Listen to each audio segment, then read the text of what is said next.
وہ لوگ یہ کہتے ہیں جی کہ یہ دو باتیں کرتے ہیں. ایک تو وہ کہتے ہیں جی کہ اللہ تعالیٰ لوگوں سے نعوذ باللہ مدد مانگ رہا ہے قرآن پاک میں. اور یار یہ مسئلہ نمبر ایک تو یہ اور ٹھیک ہے ہم چھوڑ دیں. قرآن پاک میں اللہ تعالیٰ اگر لوگوں سے مدد مانگ رہا ہے ظاہری اسباب کے طور پہ تو مدد ہے نا. وَتَعَاوَنُوا عَلَى الْبِرِّ وَالتَّقْوَىٰ وَلَا تَعَاوَنُوا عَلَى الْإِثْمِ وَالْعُدْوَانِ. میں کہنا شاہ جی وہ پانی پڑا دو تو ٹھیک ہے نا. اس مدد کو کون غلط کہہ رہا ہے؟ شاہ جی آپ بیٹھے ہوئے ہیں بغداد میں اور ادھر بھی قبر کے اندر, میں کہتا ہوں مجھے پانی پلا دو. ہم اس کو غائب میں پکارنے کو شرک سمجھتے ہیں نا. وہ تو یہ بالکل اس طرح سے کہتے ہیں وَاسْتَعِینُوا بِالصَّبْرِ وَالصَّلَاةِ, نماز اور صبر سے اللہ کی, وہ تو اللہ کی مدد چاہو ہے نا. ان اللہ مع الصابرین. یا نماز المدد یا صبر تو نہیں ہے. سوال یہ ہے کہ عامری صاحب یا اللہ مدد یا نبی مدد یا علی مدد میں کیا فرق ہے اور کیا یہ شرک؟ مدد صرف اللہ سے مانگنی چاہیے اور بس, اس کے سوا کسی سے. آپ سورہ فاتحہ میں روز یہ تعلیم پاتے ہیں کہ ایاک نعبد و ایاک نستعین, پروردگار ہم تیری ہی بندگی کرتے ہیں اور تجھی سے مدد مانگتے ہیں. تو مجھے تعجب ہوتا ہے کہ لوگ روز یہ آیت پڑھنے کے بعد اس طرح کا سوال کیسے کرتے ہیں. مدد صرف اللہ ہی سے مانگی جاتی ہے. اہل تشیع السلام علیکم کہنے کے بجائے یا علی مدد کہتے ہیں. اس بارے میں بیان کریں, کیونکہ ٹی وی پر کسی نے یہ سوال کیا کہ یا علی مدد کہنا شرک ہے, تو ایک شیعہ عالم نے کہا کہ یہ شرک نہیں, شرک اللہ کی بات میں اپنی بات شامل کرنے کو کہتے ہیں. جہاں تک یا علی مدد کہنے کا تعلق ہے اس کے معنی کیا ہے؟ یعنی سیدنا علی رضی اللہ عنہ ابھی تو موجود نہیں ہے کہ ان سے کہا جائے کہ جی ذرا آپ فلاں معاملے میں ہماری مدد کر دیجیے. جو آدمی یہ کہتا ہے وہ ظاہر ہے کہ ایک انسان کو حاضر ناظر نافع اور ضار مانتا ہے. شرک اور کیا چیز ہے؟ یہی شرک. اللہ تعالیٰ کی اس سے پناہ مانگنی چاہیے اور توفیق مانگنی چاہیے کہ اس طرح کی احمقانہ چیزوں سے اللہ تعالیٰ مسلمانوں کو نجات عطا کرے. یہ مسئلہ نمبر 3 ہے, دعا صرف اللہ ہی سے. وہ دیکھیں اصل جھگڑے کو سمجھیں. ہم یہ نہیں کہتے ہیں کہ پکارنا کسی کو منع ہے, ہم کہتے ہیں مدد کے لیے پکارنا منع ہے. اور پھر یہ دلیل دیتے ہیں جی رسول پاک صلی اللہ علیہ وسلم نے حضرت موسیٰ علیہ السلام سے مدد لی ہے. المدد یا موسیٰ کا ہے نہیں, ان کے سفر کے دوران آئے, انہوں نے مشورہ دیا, واپس چلے گئے. یہاں بھی اگر نبی صلی اللہ علیہ وسلم ہمارے سامنے موجود ہوں, ہم اپنے مسئلے ان کے سامنے لے کے جائیں گے. صحابہ لے کے جاتے تھے, آسم کسی کی پاؤں ٹھیک کر دیتے تھے, شعب چشم مولا علی کا ٹھیک کر دیا غزوہ خیبر کے موقع پہ, بخاری مسلم میں آتا ہے. باقی تمام مسائل میں آپ اگر تھوڑا سا لینئرڈ موقف رکھتے ہیں تو اس میں وہ لوگ یہ کہتے ہیں, میرے بھائی اس میں کوئی ہم لینئرڈ نہیں رکھ سکتے. اس میں وہ یہ کہتے ہیں نا, وہ کہتے ہیں جی بات یہ ہے کہ امام نے یہ بات کب کی ہے. چلو جو انتہائی غالیاں یا نصیری ہیں ان کو تو چھوڑ دینا, آپ بریلویوں کی بات کرو, نارمل شیعہ حضرات کی, اس پہ بھی ان کا اجماع ہے. یعنی افتاب جوادی صاحب بھی ہیں, یا ان کو شرف, آپ سوال کریں چھوڑیں. یہ سوال یہ ہے نا جی, وہ کہتے ہیں جی کہ ہم بھی اس کو توسل کے طور پہ لیتے ہیں کہ جی ہم کہتے ہیں ٹھیک ہے. اس کا بھی جواب میں نے میرے بھائی دیا ہوا ہے. مسئلہ نمبر 43 ہے میرا وسیلہ اور توسل کے صحیح احکام و مسائل. ہم ان کو کہتے ہیں کہ ہمیں آپ اردو تو نہ سکھائیں نا. توسل کیا ہوتا ہے؟ توسل یہ ہوتا ہے اے اللہ تجھے علی کا واسطہ یہ میرا کام کر دے, یہ ہوتا ہے توسل. علی کے وسیلہ پیش کیا اللہ کی بارگاہ میں, یا علی آپ میرا کام کر دیں. یہ کس لغت میں توسل ہے؟ یہ تو استمداد کہلاتا ہے. یہ بات لوگ نہ لگاتے ہیں یا علی مدد, نعرہ حیدری یا علی مدد, یا علی مدد نعرہ حیدری لگانا, یہ اس طرح یہ پوچھنے ہیں کہ یہ ساری باتیں بھائی نہ حضرت علی نے سکھائی ہیں رضی اللہ تعالیٰ عنہ, ان کی اولاد نے سکھائی ہیں, نہ شیعہ حضرات کی کتابوں میں. یہ لوگوں نے آپ ہی گھڑی ہیں, سنیوں نے بھی گھڑی, آپ نے بھی گھڑی. گھڑی باتوں کا کیا ہوتا ہے, وہ لوگ اپنے طرف سے بناتے ہیں. کہیں نہیں حضرت علی نے سکھایا کہ مجھے یا علی مدد پکارو, یا ان کے اولاد نے کبھی پکارا, کوئی حوالہ نہیں اس کا. بے شک آپ شیعہ کی کتابیں دیکھیں, اپنی طرف سے اگر لوگ بات ناتے جائیں دین, تو وہ تو پھر خود ہی ذمہ دار, اس کا ہم کیا کریں. سنی شیعہ جو بھی اپنی طرف سے بات کرتا وہ غلط کرتا ہے. جو کتابوں میں دین ہے وہ لینا چاہیے. یہ دو چیزوں کو مکس کرتے ہیں. استمداد کو کہتے ہیں کیوں حرام ہے استمداد؟ حضرت علی سے استمداد کیوں حرام ہے؟ ہاں اس لیے حرام ہے ایاک نعبد و ایاک نستعین. اور قرآن حکیم کہتا ہے امن یجیب المضطر اذا دعا ویکشف السوء ویجعلکم خلفاء الارض. ٹھیک ہے, الہ مع اللہ, کیا اللہ کے ساتھ اور الہ بھی ہے جو تمہاری تکلیف دور کر دے؟ اللہ تو کہتا ہے جس اور کو پکارتے ہو نا کہ وہ میری تکلیف دور کرے گا پکارنے میں مدد کے لیے, تو تم نے اس کو اللہ مان لیا. اس میں پھر زندہ بھی شامل ہے. میں معذرت کے ساتھ عرض کروں گا اگر کسی کے جذبات کو ٹھیس پہنچے, آپ شیخ عبد القادر جیلانی رحمۃ اللہ علیہ کو نہیں پکار سکتے, محمد رسول اللہ کو نہیں پکار سکتے. اور واقعہ یہ ہے کہ محمد رسول اللہ کو تو پکارا بھی نہیں جاتا, پکارتے لوگ ہیں زیادہ حضرت علی کو, یا علی مدد. شرک. دیکھیے سب سے بات نقطے کی بتا دوں آپ کو, فرشتے کو تو ہم مانتے ہیں نا, حضرت شیخ عبد القادر جیلانی رحمۃ اللہ علیہ کی روح ہے یا نہیں ہے، سنتی ہے نہیں ہے، حاضر ہے کہ نہیں ہے، ناظر ہے کہ نہیں ہے، 100 اختلاف ہو جائیں گے. اختلافات کی تو گنجائش ہے نا. فرشتہ ہے یا نہیں ہے؟ وہ تو فرشتہ تو ہے، آپ کے دونوں کندھوں پہ بیٹھا ہوا ہے. کرامن کاتبین ہے کہ نہیں ہے؟ یرسل علیکم حفظہ، آپ کے جو باڈی گارڈ اللہ فرشتہ نہیں بھیجتا. لیکن آپ فرشتے سے بھی نہیں کہہ سکتے کہ میرا یہ کام کرو. فرشتے کے وجود پہ تو کوئی شک نہیں ہے. یا جبرائیل میرا یہ کام کرو، قطعاً نہیں، غلط، شرک. لا تدعو مع اللہ احدا، اللہ کے سوا پکارنا کسی کو نہیں ہے، دعا کسی سے نہیں ہے، استغاثہ کسی کا نہیں ہے، استعانت کسی سے نہیں ہے، استمداد کسی سے نہیں ہے، استنصار کسی سے نہیں ہے سوائے اللہ کے. نہیں، زندہ نہیں شامل نا. زندہ کو اللہ نے اسباب میں شامل کیا ہے. آپ سمجھیں، آپ میرے سامنے ہیں نا، تو قرآن میں ہے وَتَعَاوَنُوا عَلَى الْبِرِّ وَالتَّقْوَى، نیکی پرہیزگاری کے کاموں میں ایک دوسرے کی مدد کرو. یہ دعا کی کیٹیگری میں نہیں آتا، وہ تو اللہ نے اسباب کے ساتھ جوڑا ہے. لیکن اگر آپ غائب میں پکاریں گے، آپ سامنے موجود رہیے، تو شرک کی کیٹیگری میں فال کرتا ہے نا. پھر اور کون سی چیز شرک ہوگی؟ جو آیا ایاک نعبد و ایاک نستعین، تیری ہی عبادت کرتے ہیں، تجھی سے مدد مانگتے ہیں، آیا نا. یہ کون سی مدد ہے جو اسی سے مانگی جا سکتی ہے؟ یہ پانی پلانے اور یہ اسباب والی مدد تو میں آپ سے بھی مانگ سکتا ہوں. یہ اللہ سے کون سی ایسی مدد ہے کہ جو صرف تجھی سے مانگتے ہیں اور کسی سے نہیں مانگتے؟ اور سورہ نحل میں آیا کہ اللہ الہ مع اللہ، سورہ نحل میں وہ کون سی مدد ہے؟ وہ یہی ہے، غیر اللہ کو پکارنا مدد کے لیے. اور ہم یہ پوچھتے ہیں کہ بخاری مسلم حدیث ہے، صحابہ نے تو کبھی یہ کام نہیں کیا. انہوں نے کہا اے اللہ ہمارے نبی کو ہمارے حال کی خبر کر دے. انہوں نے تو کہا یا رسول اللہ آپ دیکھ لیجئے. صحابہ نے حضور کی زندگی میں کہا جب ان کو دھوکے سے 70 صحابہ کو شہید کیا گیا، اے اللہ ہمارے نبی کو ہمارے حال کی خبر کر دینا، ہم نے ان کے دین کو نہیں چھوڑا. اس میں مسئلہ حاضر و ناظر، مسئلہ علم غیب، مسئلہ استعانت، تینوں مسئلے ایک حدیث میں کور ہوتے ہیں. میرا یہ بھی کلپ چڑھا ہوا ہے. تو مسئلہ نمبر 6A ہے علم الغیب کے اوپر. یہ بالکل دھوکہ دیتے ہیں، یہ روند مارتے ہیں. ہمارا مقدمہ ہی کچھ اور ہوتا ہے. کبھی توسل کا سہارا لیتے ہیں. بھئی توسل اور چیز ہے، استمداد اور چیز ہے. توسل کو ہم شرک نہیں کہتے. ہمیں پتہ ہے کہ توسل کے بارے میں اس کی کچھ جائز صورتیں بھی ہیں. نیک امال کا توسل ہو گیا، نیک بندے سے جا کے دعا کرانا جو سامنے موجود ہے. اور میں نے ویسے ان کو پھکی دی ہے کہ بتاؤ کہ نبی صلی اللہ علیہ وسلم کے دور میں جب صحابہ میں جھگڑا ہوتا تھا وہ کس سے فیصلہ کراتے تھے؟ آپ صلی اللہ علیہ وسلم سے. تو جب آپ صلی اللہ علیہ وسلم کی میت بھی ابھی باہر رکھی ہوئی ہے اور خلافت میں جھگڑا ہو گیا نا، سقیفہ بنی ساعدہ میں طے ہوا نا جا کے، تو نبی صلی اللہ علیہ وسلم سے کسی نے آگے کیوں نہیں پوچھا؟ حضرت علی آ جاتے یا صلی اللہ علیہ وسلم آپ تو ابھی آپ کو دفنایا نہیں گیا، آپ روحانی زندگی سے زندہ ہیں، بتائیں کہ میں ہوں خلیفہ یا ابو بکر ہے؟ اے پھکی ہے. ان کو پتا تھا اب آپ سے کمیونیکیشن نہیں ہو سکتی، دنیا سے جا چکے ہیں آخرت کی زندگی میں. اگر حضور صلی اللہ علیہ وسلم اس وقت دنیا میں موجود ہو، ہم اپنے مسئلے انہی کے پاس لے کے جائیں گے. وہ دیکھیں کمیونیکیشن نہیں ہو سکتی، روند مارتے ہیں. زمین آسمان کا فرق ہے دو چیزوں میں شاہ جی.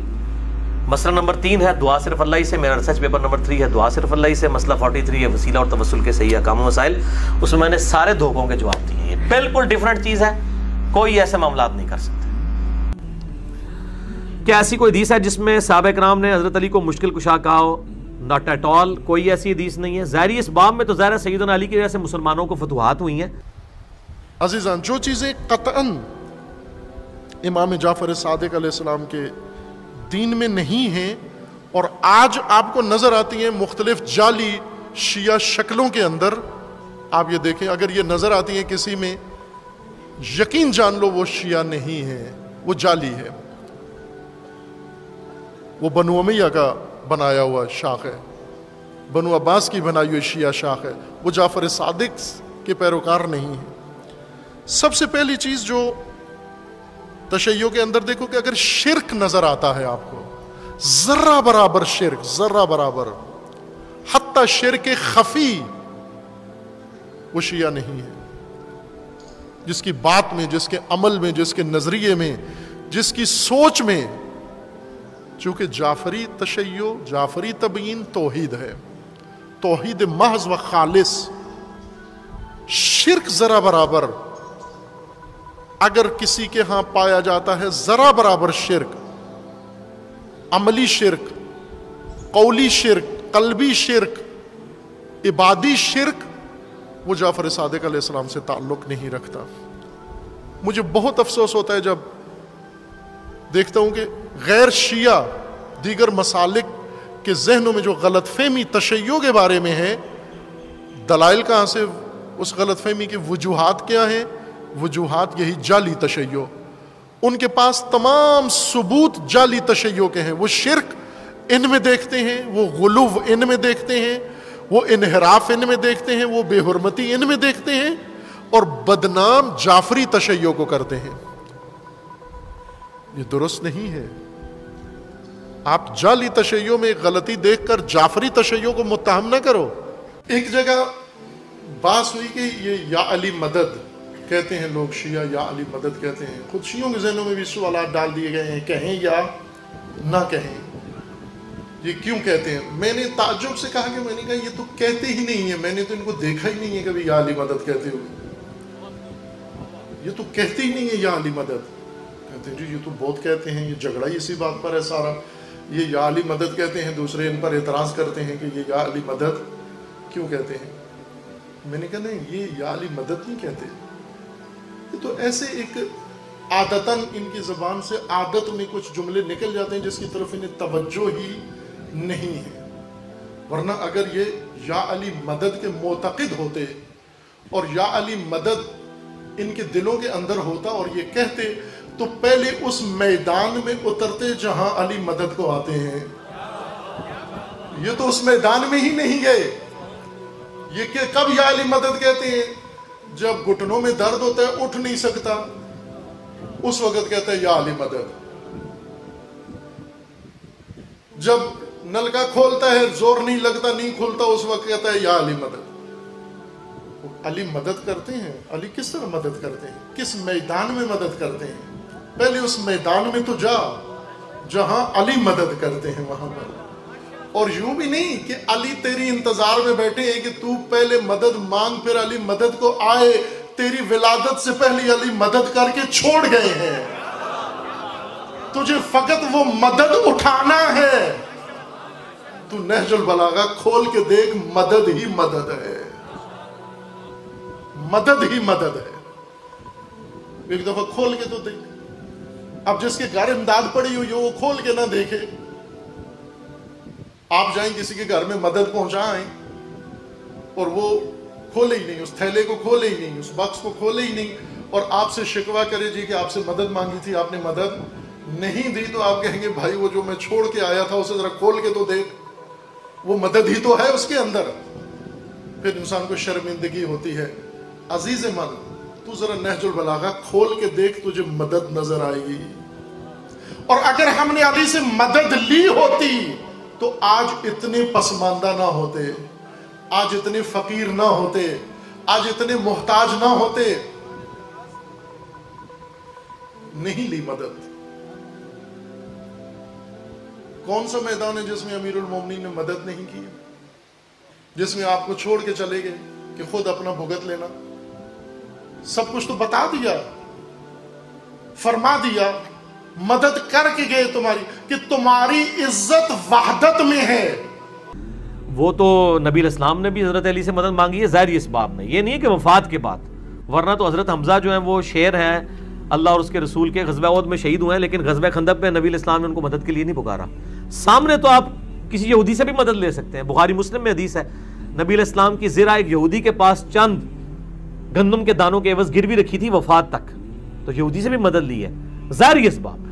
لیکن ایک یہ کہ بندہ یہاں پہ موجود نہیں، قبر میں دفن ہے دوسرے شہر میں، اور آپ کہتے ہیں آل مدد فلاں، یہ غلط ہے. اگر مکتب اہل بیت میں عرض کیا کرتا ہوں اصل اسلام ہے، تو پھر شیطان کی اصل دشمنی بھی اسی مکتب کے ساتھ. اور اس کسی بھی مکتب کو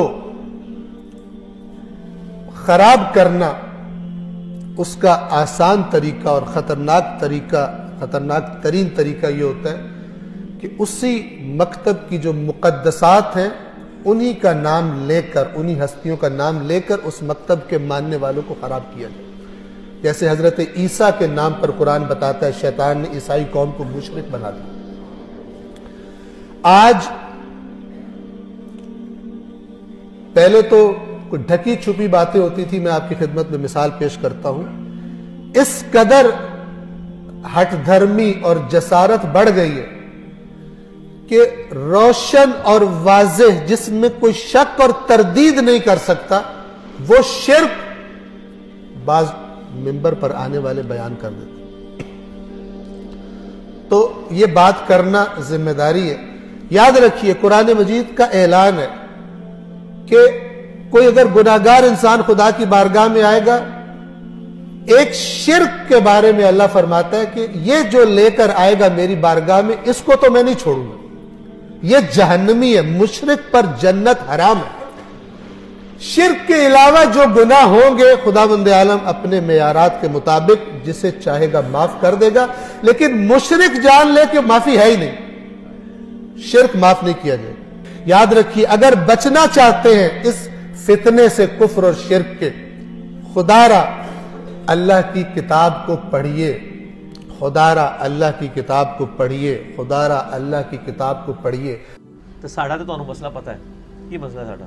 نہ میں وابی، نہ میں بابی، میں ہوں مسلم علمی کتابی. ٹھیک ہوگا جی. تو مولا مشکل کشا کے معنوں میں نہیں ہے. پھر یہ جو کہتے ہیں نا خیبر کے موقع پر بھی نبی علیہ السلام نے پکارا، وہ تو سامنے موجود تھے. اللہ کا شعر تو حمزہ ابن عبد المطلب نہیں ہے نا؟ مستدل الحاکم میں حدیث ہے نا، اللہ کا شعر ہے حمزہ. تو حمزہ فوت ہو چکے تھے خیبر کے موقع پر، حضور نے تو نکال مدد یا حمزہ آپ تو اللہ کے شعر ہیں آ جائے. علی کو اس لیے پکارا کہ وہ سامنے ظاہری اسباب ہے. آج بھی مولا علی سامنے ہو، آپ ان کو مدد کے لیے پکارے، غائب میں نہیں پکار سکتے. ایاک نعبد و ایاک نستعین.